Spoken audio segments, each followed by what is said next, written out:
Si pensamos en cómo funciona el mundo habitualmente, la idea de poder casi siempre viene con una sensación de escasez.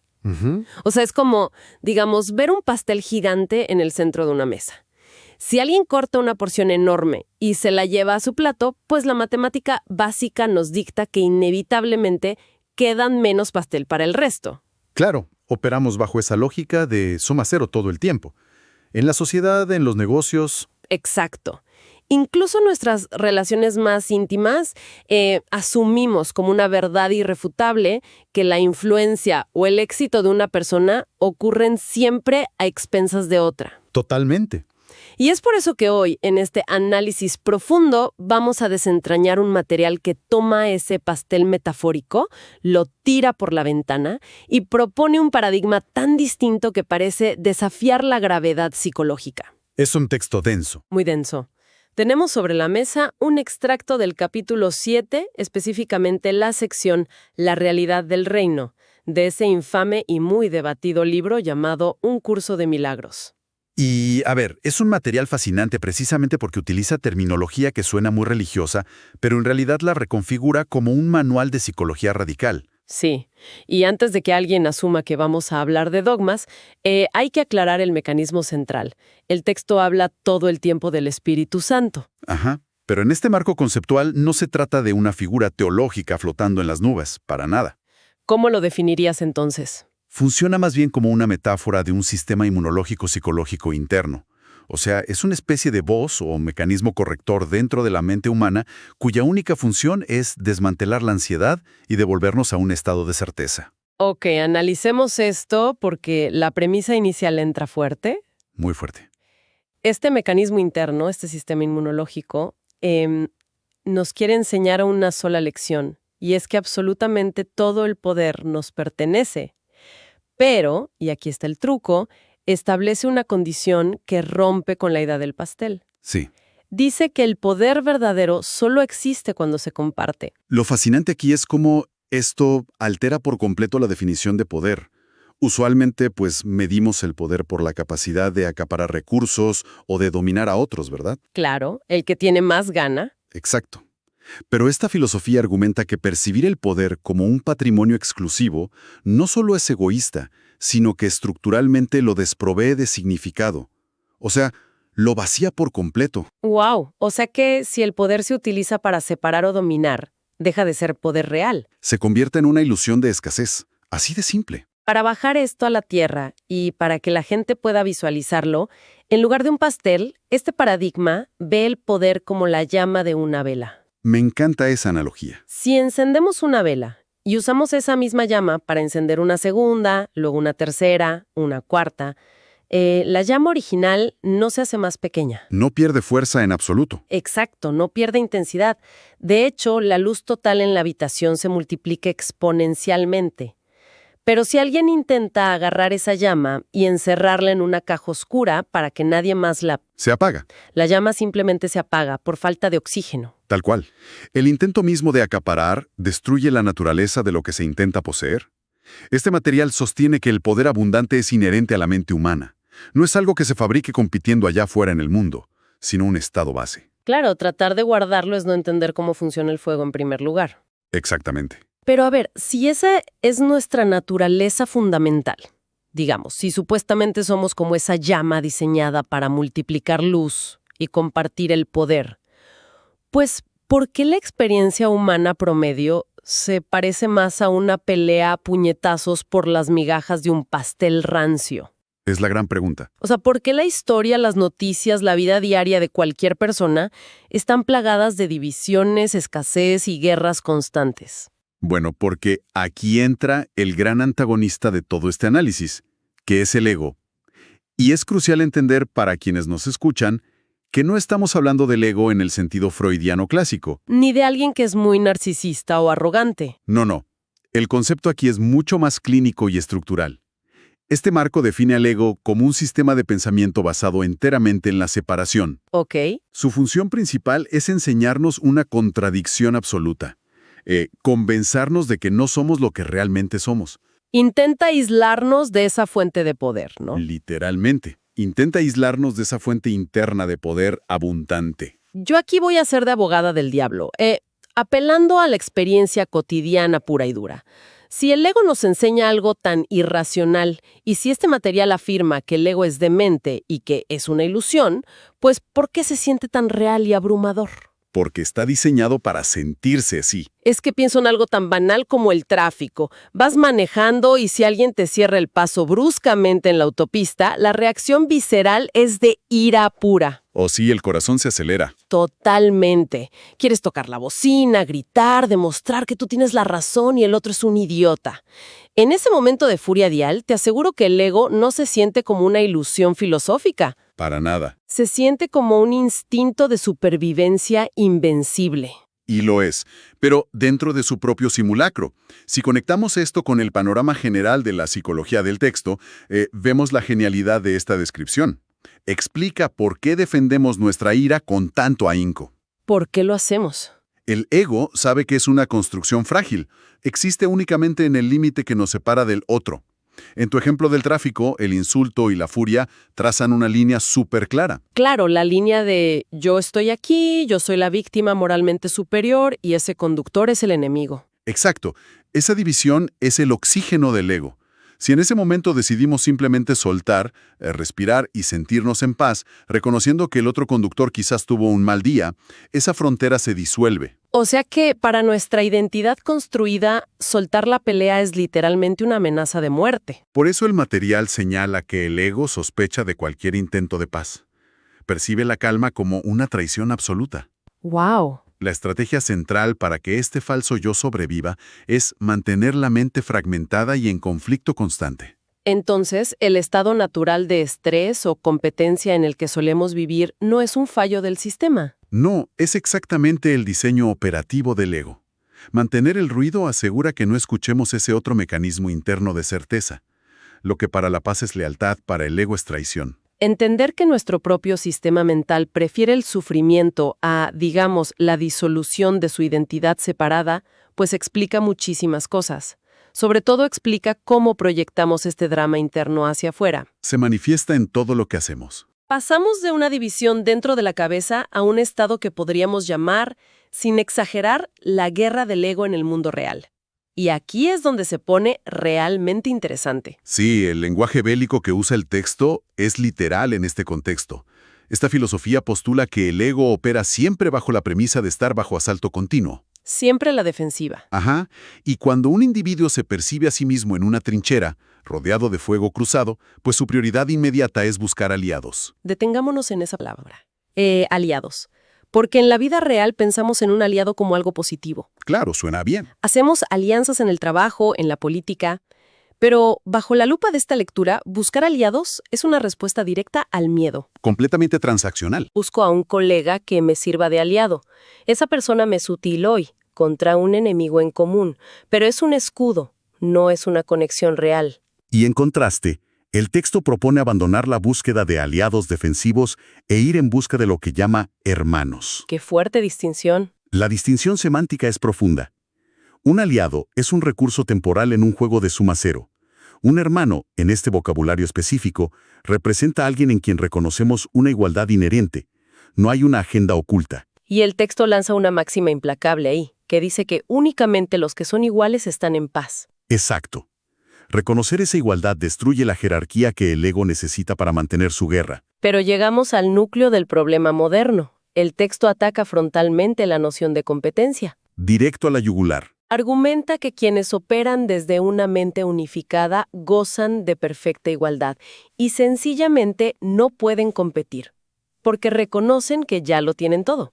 Ver a otra persona y pensar, yo soy mejor que él o yo soy inferior a ella, es abrirle la puerta al infierno del conflicto, básicamente. ¿Sí? Y la advertencia que hace la lectura no deja margen para grises. Insta a mantener una alerta extrema contra la idea de la competencia. Afirma de manera categórica que todos, absolutamente todos los conflictos humanos, proceden de ella. Es que la competencia requiere una creencia en la escasez. Exacto. Requiere creer que existen intereses conflictivos reales.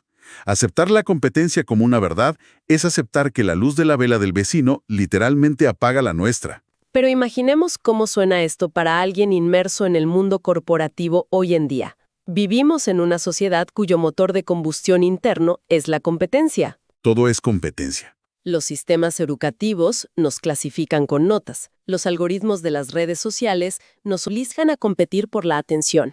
Las empresas premian a los que superan a sus compañeros. Si de repente todos dejáramos de competir y asumiéramos esta perfecta igualdad, ¿no nos convertiríamos en personas pasivas? Es la objeción natural, ¿verdad? Claro, uno piensa, ¿acaso la civilización no se estancaría sin esa fricción? Creemos que la escasez es lo único que nos motiva a movernos. Pero lo que esta arquitectura mental sugiere no es abandonar la acción física en el mundo, sino cambiar radicalmente la fuente de esa acción. O sea, hacer las cosas desde otro lugar. Exacto. Se puede innovar, crear arte o liderar un proyecto, no porque se necesite derrotar a un rival para sentirse valioso, sino como una expresión de abundancia. La trampa no está en hacer cosas. ¿Dónde está la trampa, entonces? En creer que el valor intrínseco de uno depende del resultado de una competencia. Cuando la identidad depende de ganarle a otro, operas desde una ilusión, desde las apariencias y no desde la realidad. Eso nos empuja a buscar una salida. Si la competencia basada en la escasez es una trampa que garantice el sufrimiento, ¿cómo escapamos? La solución que ofrece este análisis tiene que ver con un recurso muy limitado que poseemos, que es nuestra atención. Sí, la dicotomía que se plantea ahí es muy estricta. O prestamos atención a la realidad unificada, o le prestamos atención a las apariencias del conflicto. No hay punto medio. No, estar mentalmente en ese lugar de paz que el texto denomina el reino, exige poner toda la atención allí. Elegir reaccionar a los ataques del ego es tomar una decisión activa de validar el conflicto. Y sin embargo, no suele sentirse como una elección consciente. Cuando un jefe nos critica injustamente o cuando leemos un comentario súper tóxico en Internet, la reacción defensiva salta antes de que podamos pensarlo. El texto anticipa esa sensación de pérdida de control. Plantea la duda de si realmente podemos elegir en esos momentos de reacción automática. ¿Y qué responde? Afirma que las apariencias y la realidad jamás pueden ser lo mismo, y que sí podemos entrenar la mente para distinguir entre el ruido superficial del ego y la señal profunda de la realidad unificada. Hay una frase particular en esta lectura que me parece la síntesis perfecta de este choque de paradigmas. Dice algo así como, de esta manera es como tener y ser se reconcilian en la mente. Es monumental esa frase. Pasamos la vida entera en una carrera ansiosa por acumular el tener. Buscamos tener un título, tener prestigio, tener la razón en una discusión, tener dinero, todo bajo la secreta esperanza de que al juntar suficiente, tener, por fin lograremos transformar nuestro estado de ser. Pensamos que al acumular logros externos, por fin nos sentiremos completos. Exacto. Usando términos informáticos, es como intentar arreglar un sistema operativo que está fundamentalmente corrupto, simplemente descargando más aplicaciones externas. Qué buena comparación. Bajas la aplicación del coche nuevo, la aplicación del ascenso laboral, la aplicación del matrimonio perfecto, esperando que el sistema deje de fallar. Pero esto material afirma que el sistema operativo base ya es perfecto. Habla de un altar interno en la mente, y no es una figura esotérica. Representa el núcleo de nuestra arquitectura mental. Cuando nos damos cuenta de que el valor ya es lo que somos en la base de la programación, pues la necesidad frenética de acumular desaparece. El conflicto se desvanece porque uno ya es el todo. Y desde ese núcleo, la percepción del entorno cambia por completo. Desde ese estado, no existen competidores ni amenazas reales. Se ve a través de la lente de la perfecta igualdad. Es una mente que se ilumina con su propia luz interna, reconociendo a los demás no como obstáculos, sino como partes del mismo sistema interconectado. A ver, la teoría suena liberadora, pero bajemos a las trincheras de la mente humana, porque mantener esa luz encendida mientras las presiones del mundo real nos bombardean, pues no es fácil. Para nada. El estrés asoma, llegan las facturas, el jefe grita y de pronto la duda inunda el sistema. Empezamos a dudar de nuestro valor, a dudar de si la paz es siquiera posible. Y esto plantea una pregunta importante respecto a lo que mencionamos al inicio. ¿Cómo interviene este Espíritu Santo, este sistema inmunológico interno, frente a la duda paralizante? Porque el texto nos devuelve a esa figura para explicar cómo procesar la duda, ¿no? Sí, y su tratamiento de la duda es quizás una de las aportaciones más contraintuitivas de todo el texto. Nos asegura que la mente fue dotada originalmente de una certeza inalterable. Pero la experiencia humana está bañada en incertidumbre. Entonces, ¿qué hace este mecanismo? ¿Se sienta a debatir con el ego? No, no lo hace analizando las opciones del conflicto ni debatiendo lógicamente. Esa es la clave. El texto dice que se nos da una respuesta ante la duda. Pero la función de esta respuesta no es entrar en un debate para convencernos de algo. Su función es cancelar la pregunta desde su raíz. Imagina el siguiente escenario. Digamos, alguien se acerca y te pregunta con total seriedad, ¿de qué color es el sonido de un triángulo de metal? ¿De qué color es un sonido? No tiene sentido. Exacto. Una mente confundida intentaría buscar un color, quizás argumentaría que suena amarillo o plateado, pero el pensamiento claro simplemente reconoce que la pregunta no tiene validez estructural. Claro, el sonido no tiene color. La pregunta misma es absurda. Y, al reconocer su absurdo, la necesidad de responderla desaparece. Ese es el mecanismo que describe el texto.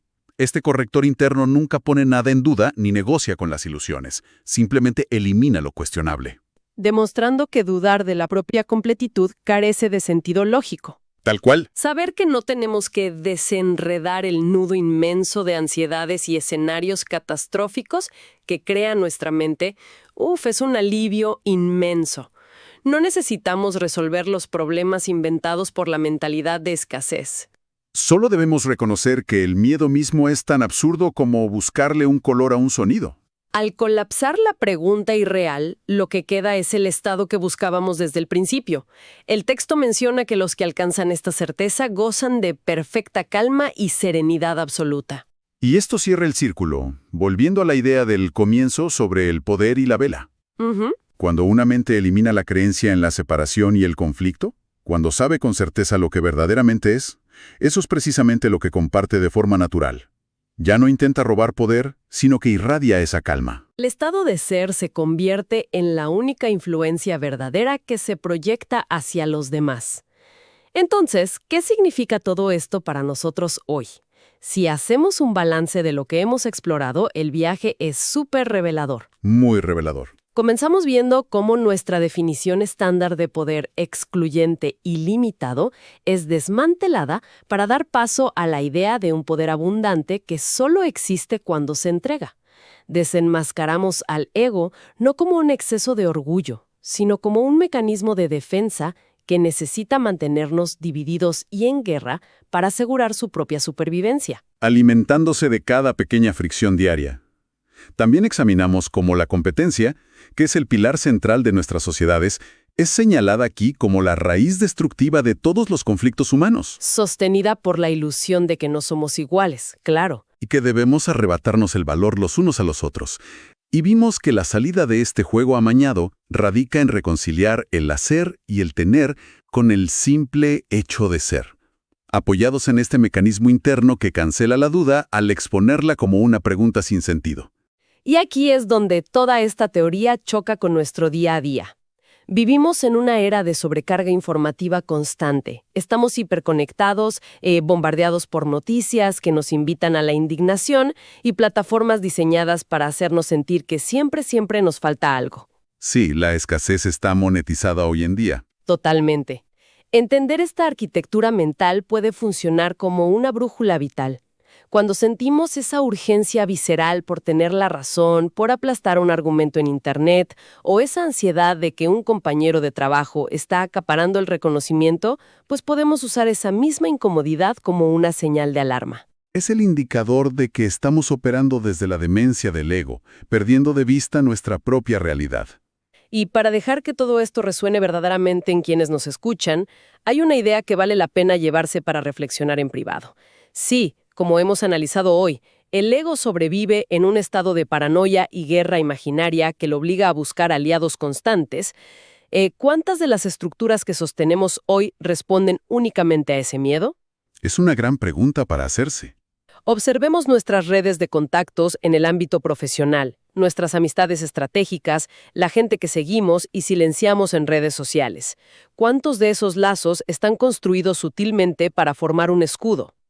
¿Cuántas son relaciones transaccionales, buscando una ventaja competitiva? Exacto. O un refuerzo para nuestra propia visión del mundo. ¿Qué pasaría si decidiéramos auditar nuestras relaciones e interactuar no con aliados temporales en una guerra inventada, sino desde un profundo y radical reconocimiento de igualdad humana?